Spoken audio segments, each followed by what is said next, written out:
diplomasi luar negeri. Ya. Kemarin kita bahas Ustadz ya. Sekarang barangkali menyangkut soal masalah konfrontasi.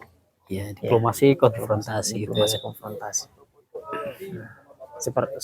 Seperti apa? Jadi ada nilai di dalam kebijakan politik luar negeri dalam Islam itu, dia ada yang namanya diplomasi, ada namanya juga konfrontasi. Karena dua kebijakan itu, kebijakan dakwah dan perang itu adalah sarana terbaik dalam membangun kebijakan luar negeri. Gitu. Itu termasuk bagian dari sarana kebijakan luar negeri dalam Islam, dakwah dan jihad. Bahasanya kalau bahasa kita dakwah dan jihad. Ya, bahasa umumnya itu diplomasi dan konfrontasi. Sebenarnya. Kapan dia melakukan diplomasi dan kapan dia melakukan konfrontasi?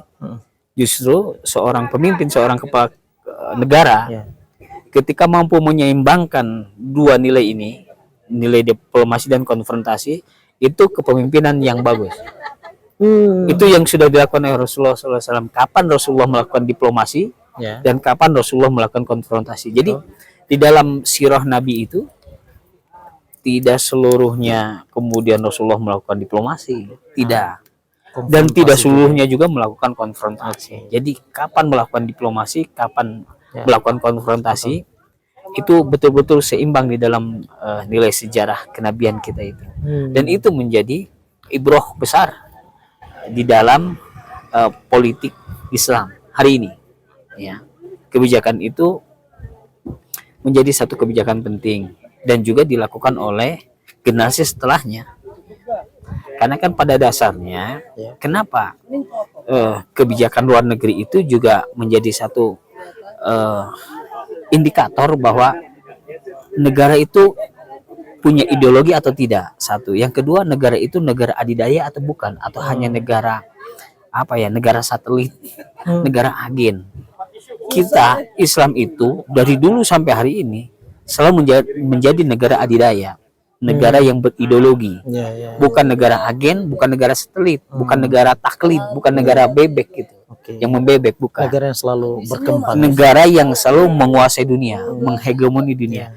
Karena itu tertuang di dalam kebijakan politik luar negerinya, yaitu dakwah dan jihad. Dakwah dan jihad itu kan hanya bahasa agama. Kalau bahasa di dalam perpolitikannya, bahasa diplomasi konfrontasi, itu pasti akan dilakukan oleh setiap negara. Setiap negara itu tidak mungkin dia hidup sendiri, betul, ya kan? Pasti setiap negara dia akan membutuhkan negara lain. Satu negara dia ingin membangun kerjasama dengan negara lain. Dalam membangun kerjasama itu kan tidak selamanya baik. Tidak selamanya mulus, pasti ada hal-hal yang kemudian terjadinya bersih tegang. Negara kenapa mencaplok negara lain? Atau negara kenapa harus mengambil negara lain?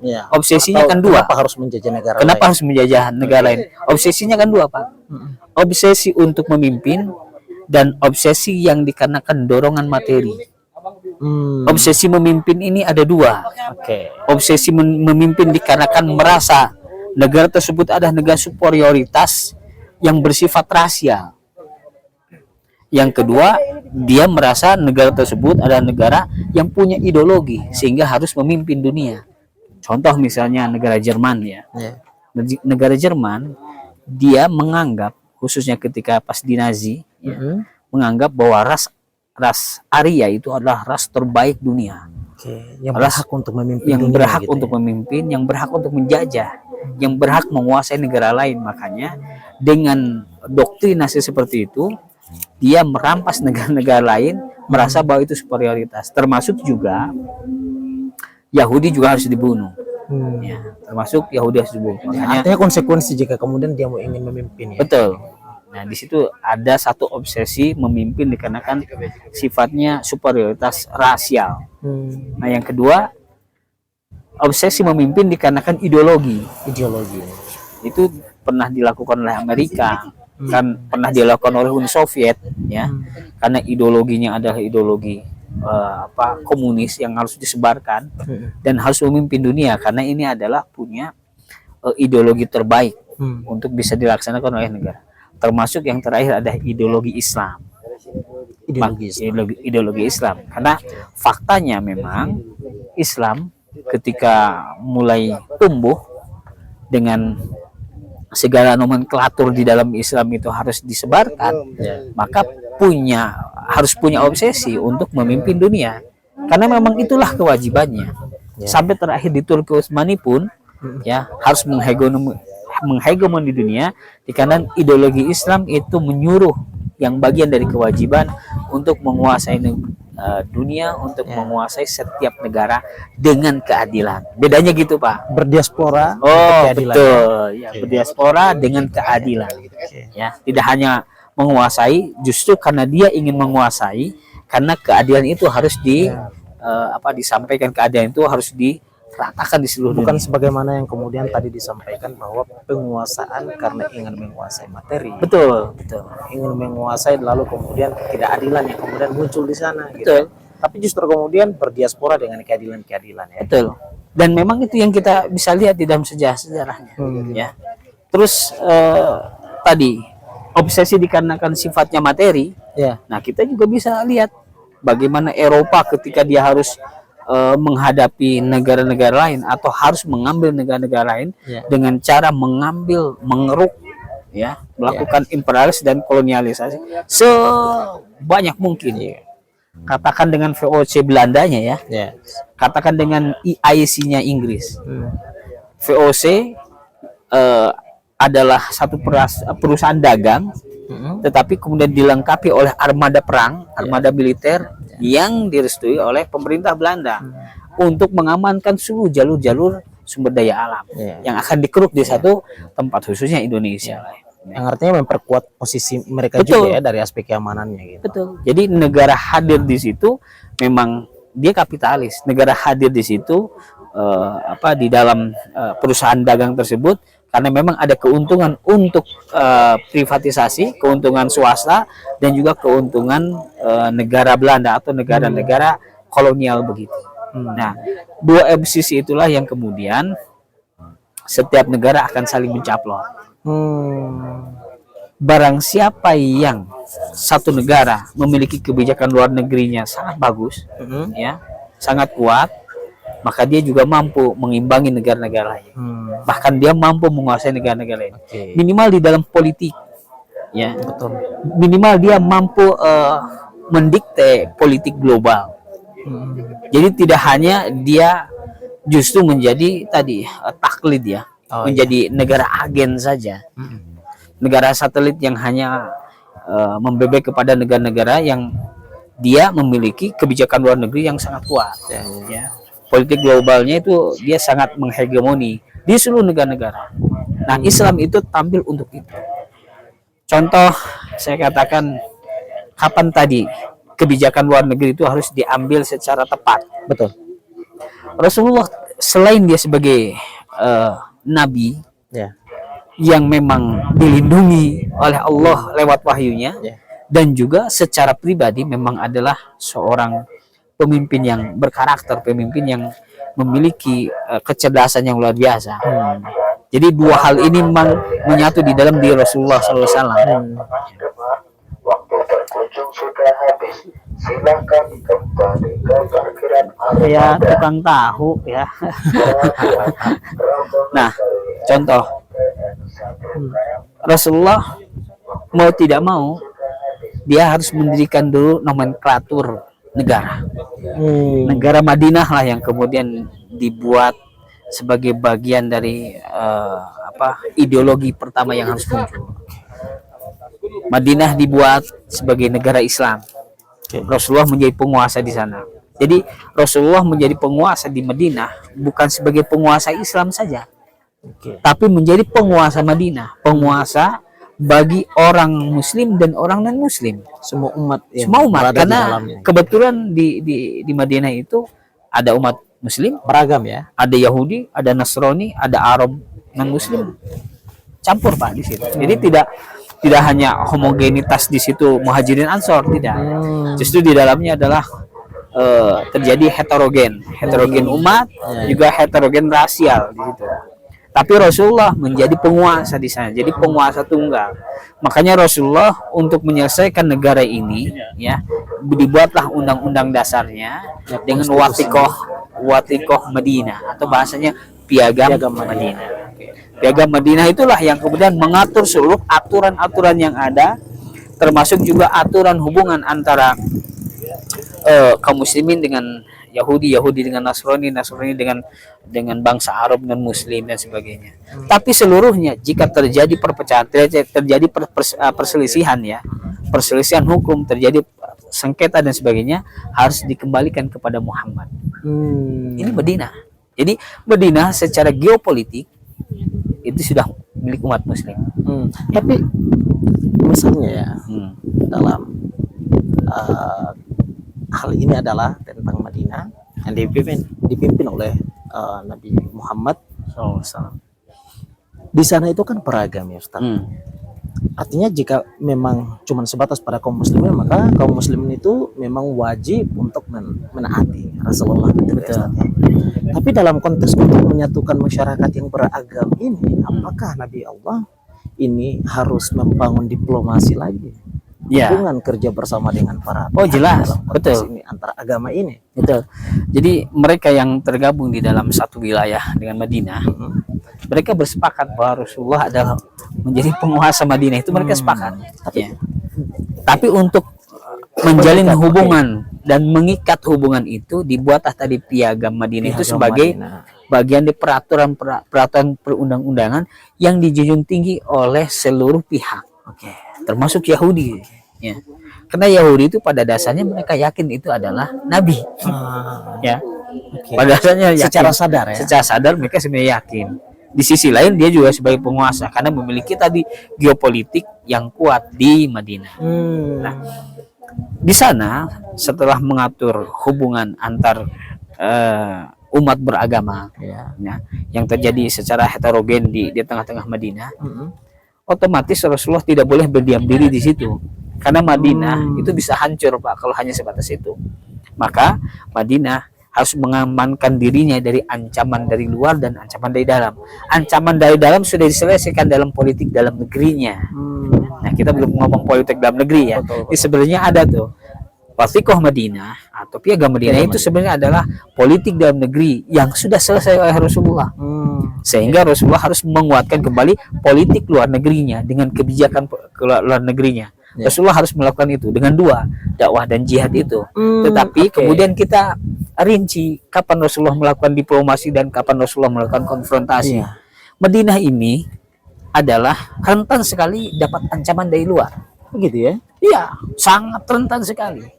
Makanya jangan melihat sirah itu hanya dari babak-babak perebutan, babak-babak peperangan yang seolah-olah arogan, yang seolah-olah bengis, yang seolah-olah Islam itu datang dari satu suku Baduy yang tidak paham apa-apa, yang hanya paham darah dan pedang begitu. Tidak.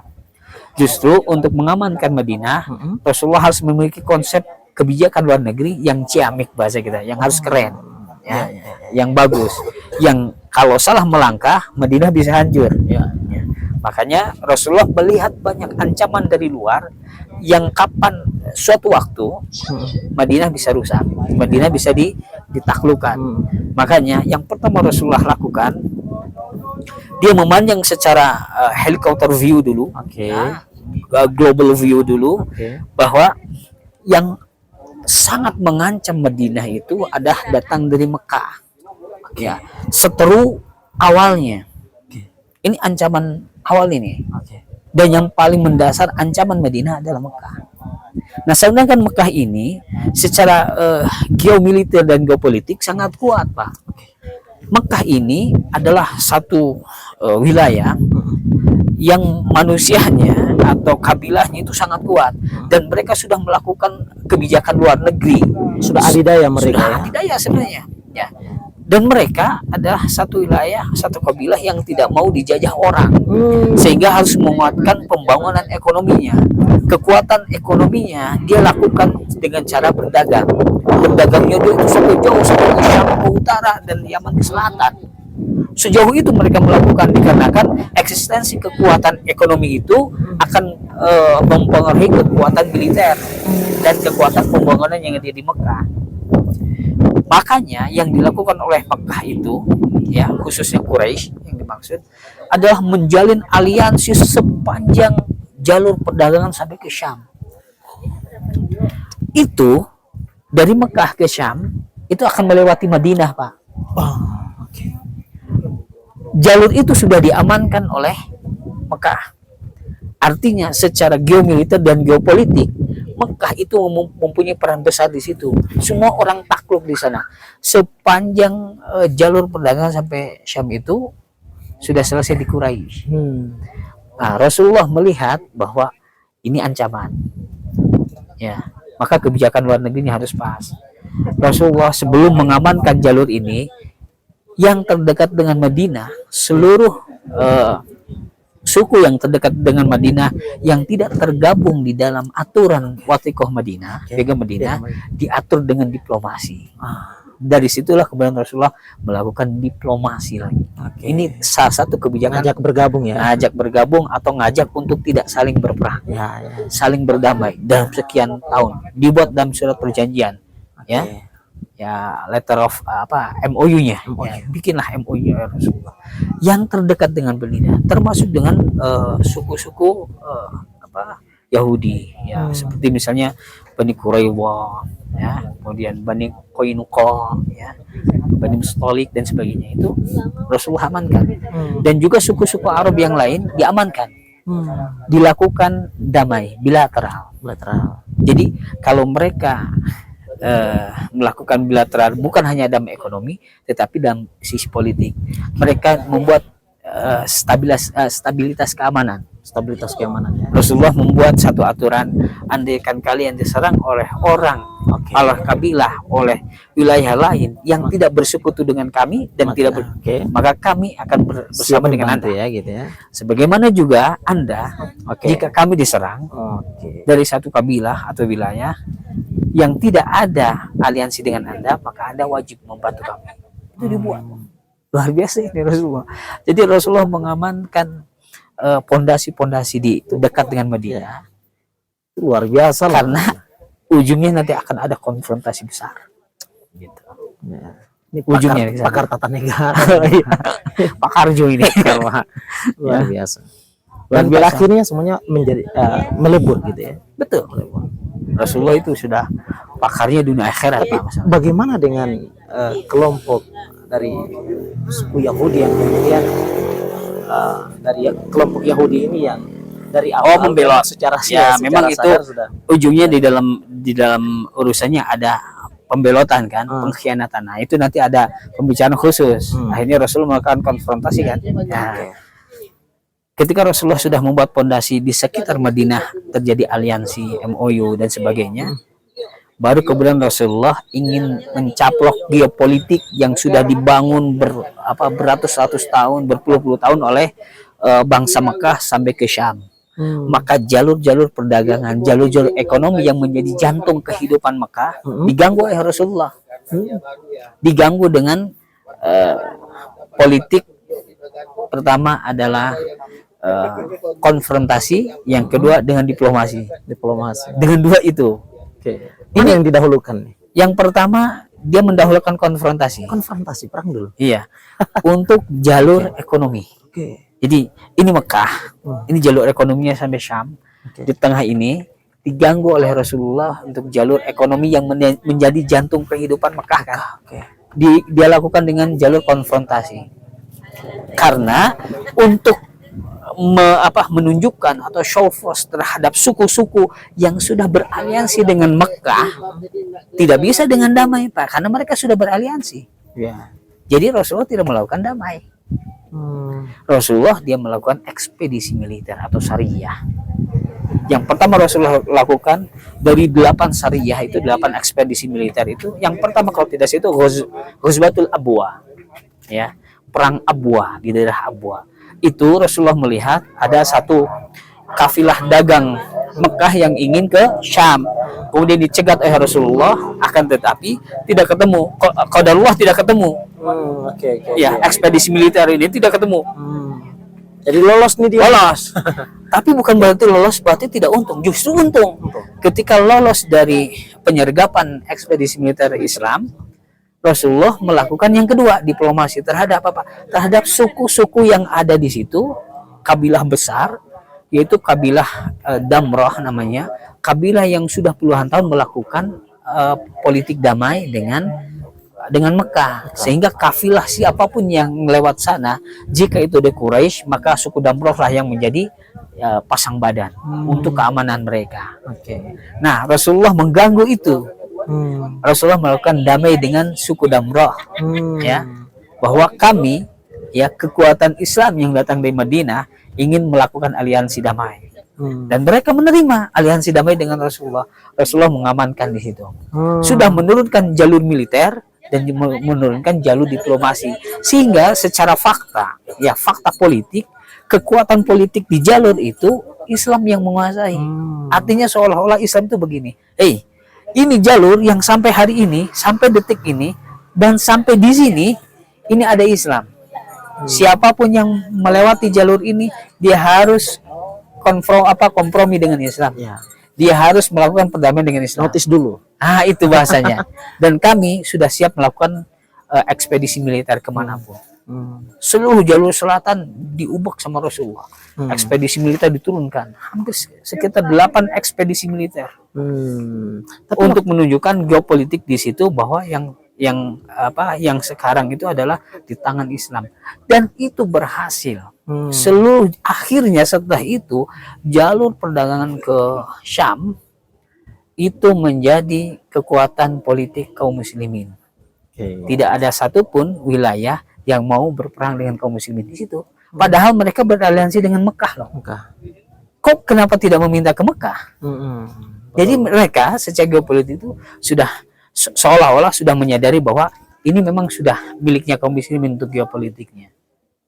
Kalau sisi militer, kekuatan militer Mekah masih bagus, ya. Tetapi dari politik sudah habis di situ, di jalur perdagangan sudah habis. Makanya kaum Quraisy merasa sudah tidak aman.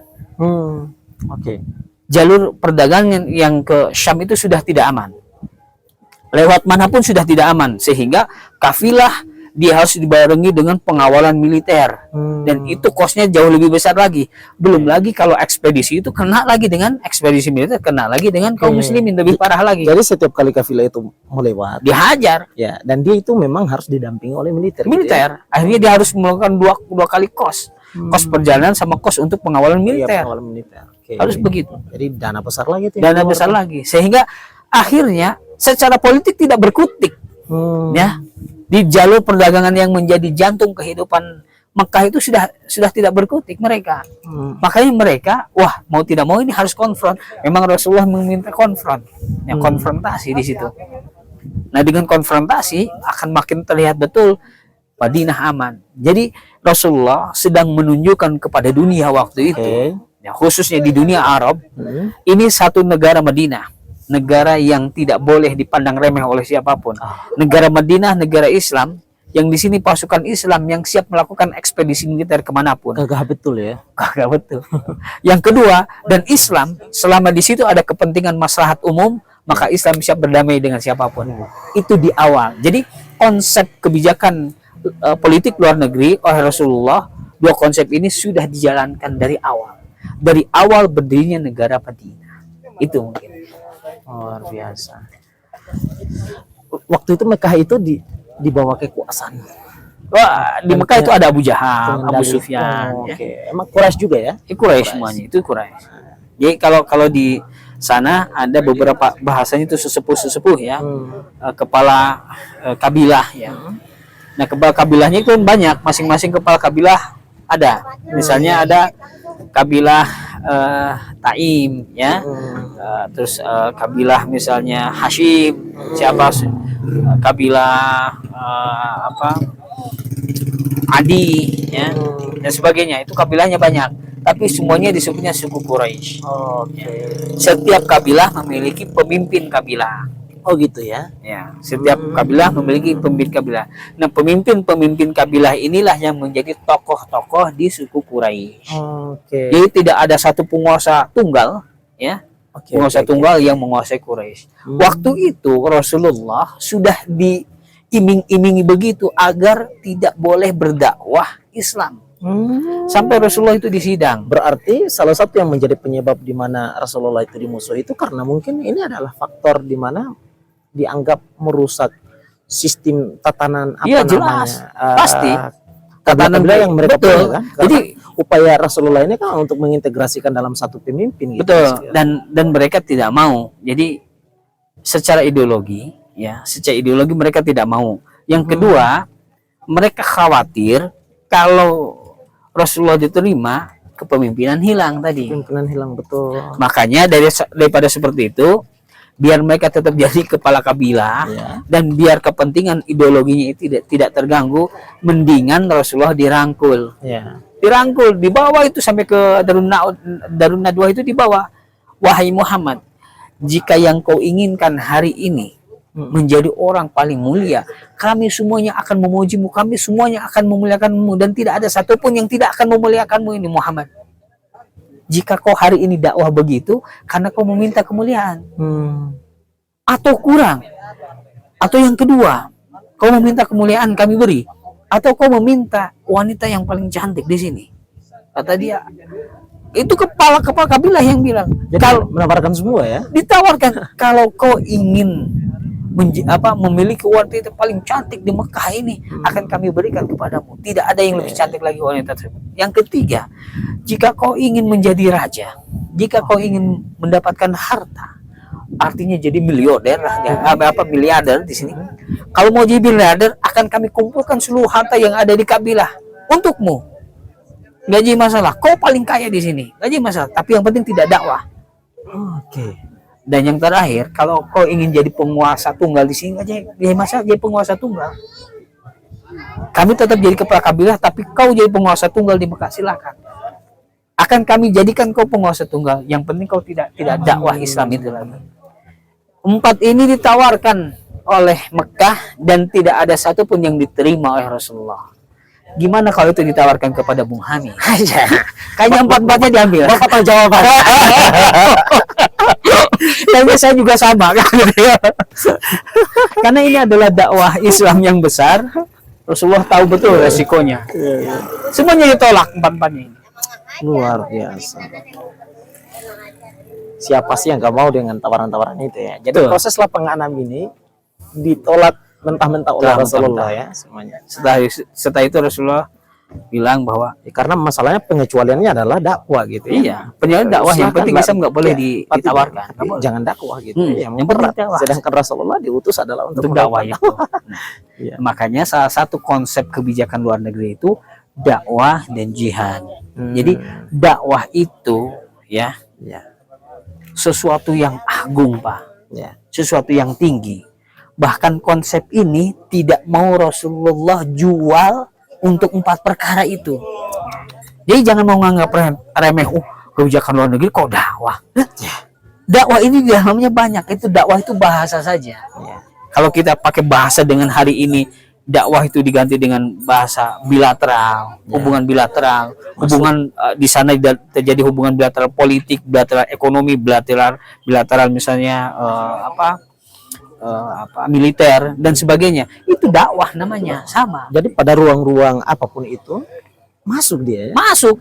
Yang penting seluruhnya itu adalah tidak boleh keluar dari konsep dakwah Islam. Oke. Jadi dakwah itu hal paling besar Ya, di artinya dalam konsep yang ada. apapun itu bentuk jenis gerakannya itu, yang penting ada nilai-nilai kebaikannya di sana. Betul. Yang itu bersumber daripada agama Islam Betul. itu sendiri gitu Ustaz. Itulah dakwah namanya, ya.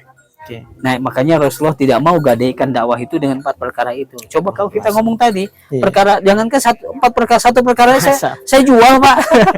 Aduh, kok terlalu terus terang ya. Murahnya dakwah kita ya. Dakwah kita kan dakwah ecek-ecek gitu. Seperti itu tuh. Ya. Oke. Betul. Luar biasa. Ini Dan itu berhasil semua yang dilakukan oleh Rasulullah menyangkut soal masalah Sampai hari ini kan, diaspora Islam. iya, Islam sudah menguasai berapa abad kan sampai hari ini. Ya, hari ini sudah di babak belur kan, tapi Islam sudah menghegemoni dunia, Ya. sudah memimpin dunia berabad-abad. Ya, sudah katakanlah sudah berdiaspora di kemana-mana gitu ya. Hampir semua Diaspora pelosok dunia di itu seluruh ada. pelosok dunia. Karena memang itu janji Allah. Janji Allah terhadap Rasulnya. Hmm. Dengan kebijakan luar negerinya, dengan dakwah dan jihad, berdiaspora sampai hari ini. Walaupun ini sudah sekarang ada di babak belur ya. Iya. Ya, tapi Islam sudah merasakan nikmatnya itu selama berabad-abad. Kemudian Allah hari ini sedang pergilirkan dengan yang lain. Ya. Dan itu nanti akan dipergulirkan kembali kepada kita. Watilkal ayyam. Iya, sahih. Akan watilkal ayam. Nanti akan dipergulirkan lagi di antara manusia. Insya Allah akan kembali kepada kita sebagai pemenangnya. Suatu Dan saat itu akan- semua untuk menjadi pelajaran. betul. Jadi ibrah lagi ya. Baik. Demikian Ustaz ya. Oke, Kita ucapkan dulu. Ini hari ini kita mau ingin nikmati pemandangan. Kebetulan kita lagi sedang di perut perahu. perut perahu. Ya. Di Tangkuban Perahu. Perahu. Tangkuban perahu. Dengan Ya. perahu. Seperti itu, teman-teman sekalian. Kita berjumpa lagi pada sesi selanjutnya. Ya. Terima kasih banyak. Assalamualaikum warahmatullahi wabarakatuh. Assalamualaikum warahmatullahi wabarakatuh.